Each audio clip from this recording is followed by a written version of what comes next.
Hello. Hello. So we're here with Lester Huffingham, and he's the owner and founder of LP Huffingham Inc., which is a small business that specializes in remodeling homes, and it's based in Jacksonville, Florida. What would you say? What would you say the size of your business is? Do you mean the volume of work, the Yes. financial volume? Mm-hmm. Uh, on average, we probably do, since I've been in business for 20 years, maybe 600,000 a year. This year I'll do over 1 million. Okay.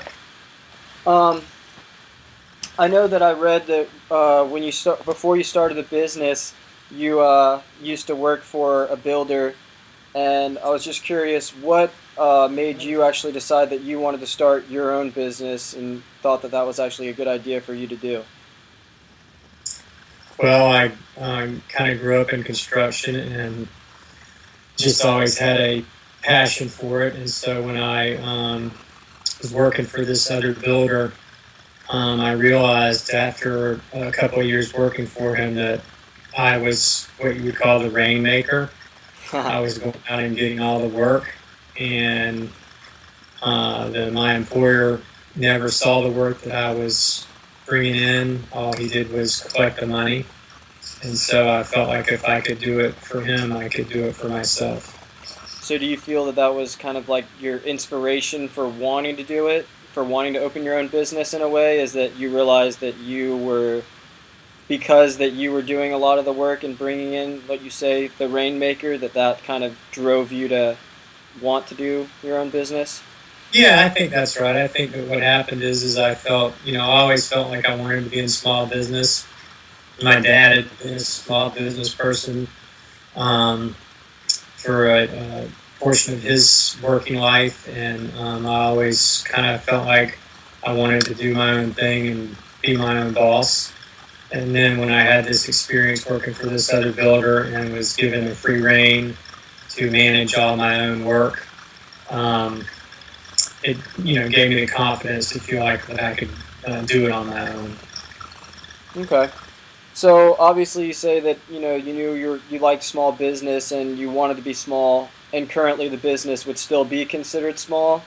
But I'm just curious, when you did start it, if you ever considered possibly having it bigger at some point, or had aspirations to make it a bigger business, or was that even in your thought process?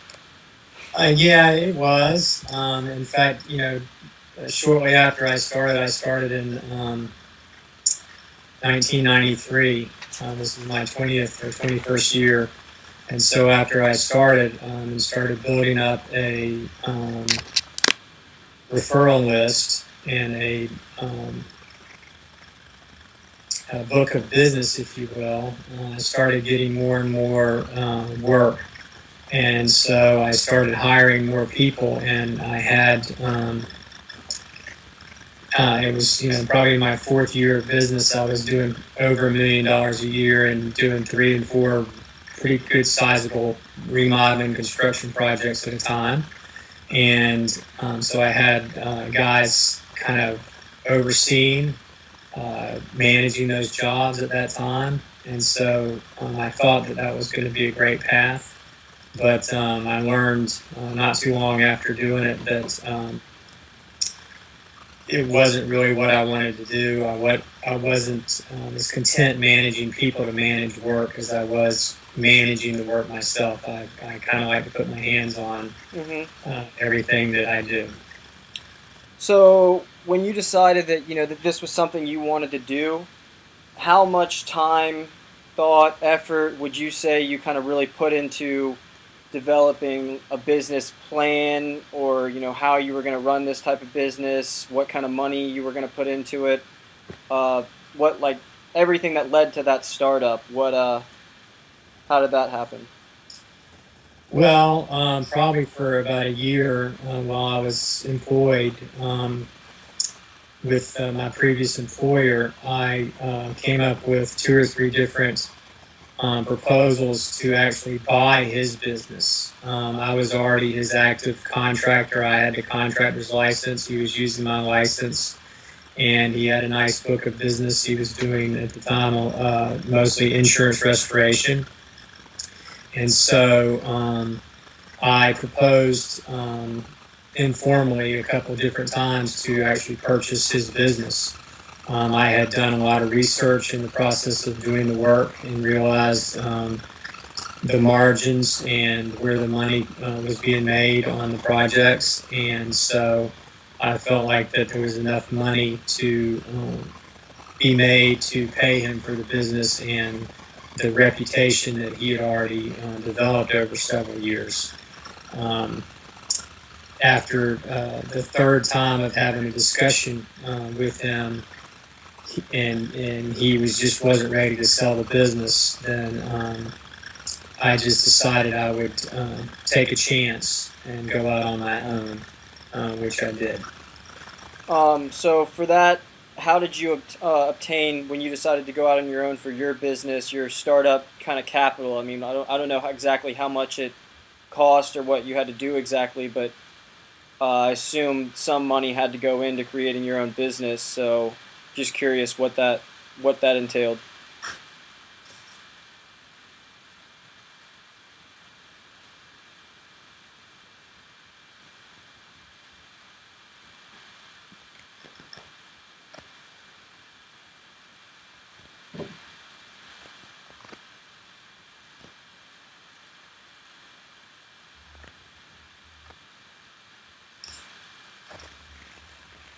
Lost you. I lost you for a second. That's fine, but we're still going.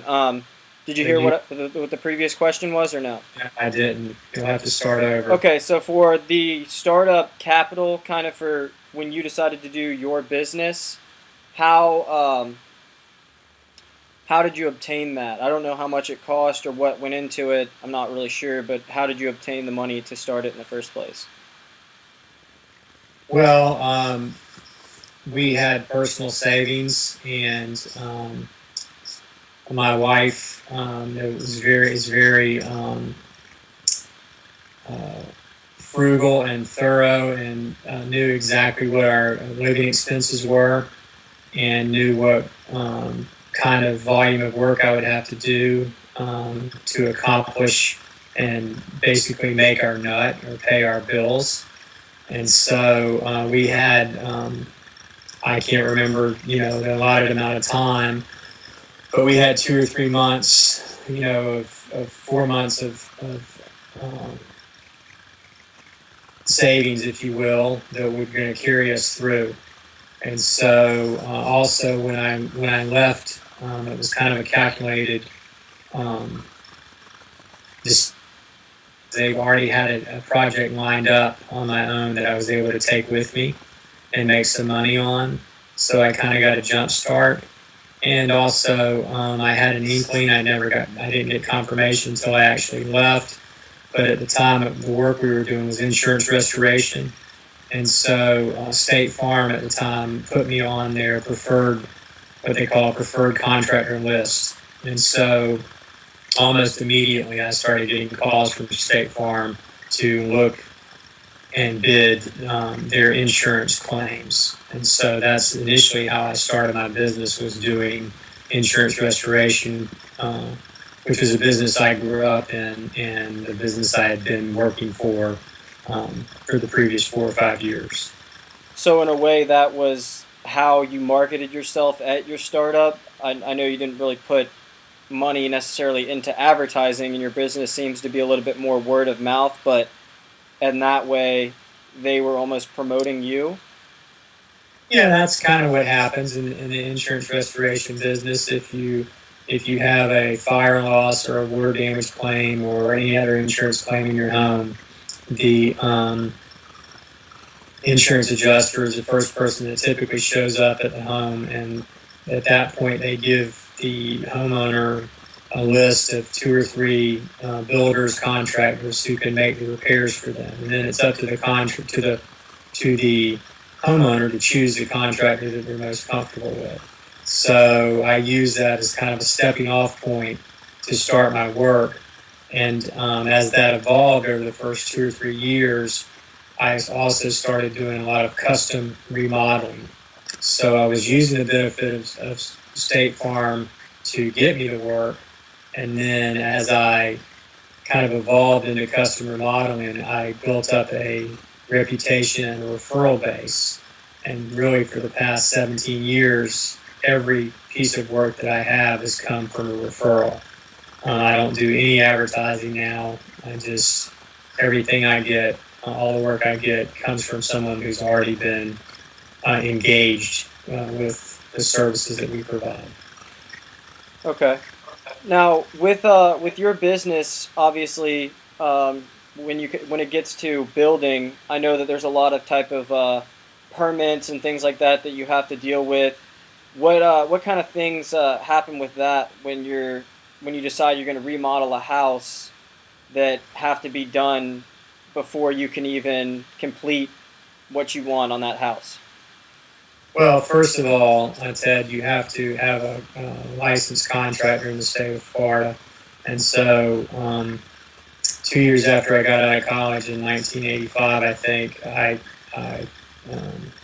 took the test and sat for my state contractor's license. And so once you're a state contractor, then you have the ability to acquire permits in various counties in the state of Florida. And most of the counties are similar now. They weren't always, but most of them follow the same building codes and same restrictions. And in order to have a contractor's license, you have to carry $2 million in general liability. You have to have workers' comp or have workers' comp exemption. They really mandate, regulate to make sure that you are a legitimate contractor.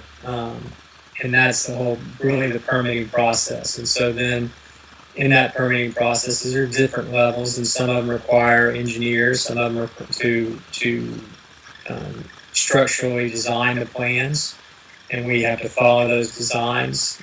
Some of them are small, some work is smaller, like kitchen remodel, that's not structural. You still have to get a permit, but it just all varies. Okay. So now with your business, I'm just curious. You own it. It's a small business. Obviously, as an entrepreneur, that's one of the things they say is you get to be your own boss. How has that affected you personally and with your family in your life? And in what ways has it been beneficial or enjoyable, or maybe not so much at times where it's harder because the stress of the whole business falls on you? Well, it's just like anything else, Ted. And there's good and bad in all of it. And I mean, the advantage of being self-employed is that you can create your own time to attempt to free up some time and do what you need to do at certain times. Um, be involved with your kids' lives. All the kinds of those are all the kinds of things were goals for me, and the things that I did. The downside of being self-employed, at least if you're like I am and conscientious and in earnest trying to do a good job for people, is I seem to always be at work. It's constantly on my mind. I go to bed sometimes thinking about it and wake up in the night thinking about something that I need to do or didn't do, and it could be something that's a week away, but it'll just strike me. So that's the downside. But I like to think that most people that are entrepreneurs are people that like to take ownership of their own work. And that's something that I take pride in, is that I do own my jobs and own the work that I put my name behind. And so maybe whether you're self-employed or not, the key to being a successful worker is to own the work that you're doing. So in a sense, that's what you would say for your personal business is what has made it a success for as long as it has been.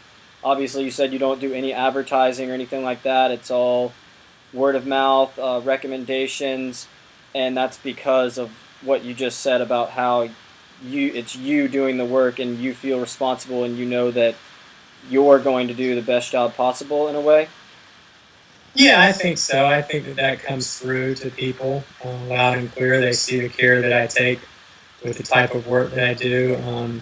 As you know, most of the work that we've done over the past 6, 7, 8, 10 years has been custom remodeling, and so there's it's, it's varied. It's been pretty high scale in a lot of the properties that we've been on, and these are a lot of people have a lot of money, but they can see that we take care of their home and take care of their property, and I think that that means a lot to people. They know that we're not just trying to get in and get out and make a buck, but we're trying to build relationships and continue, um, on a path to creating more work.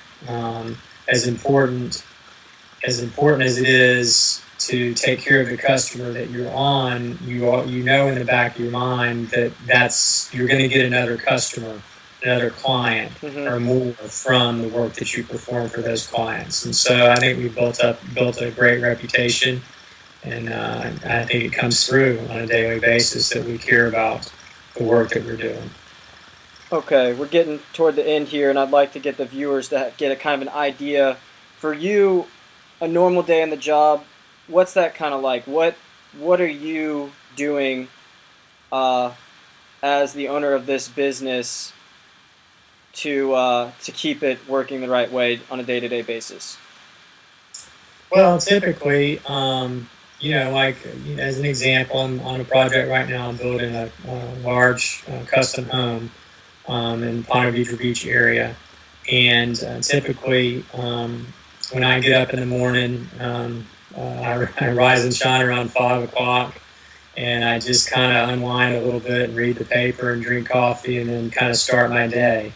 And usually I take care of some emails, between 6 and 7, 7:30 before I leave my office.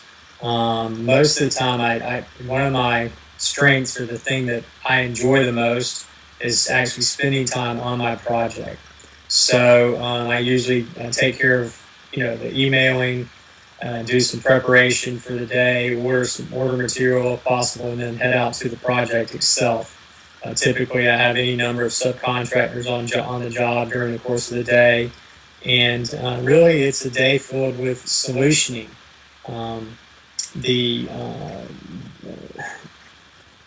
Anytime you're doing construction, you think, especially on the residential level, it appears that it might be cut and dry, but there's always an issue. There's always a problem to solve, and I think that's one of my strengths. I spend the day not focusing on the problem. I spend the day focusing on solutions and working with the subcontractors and the workers there, and creating a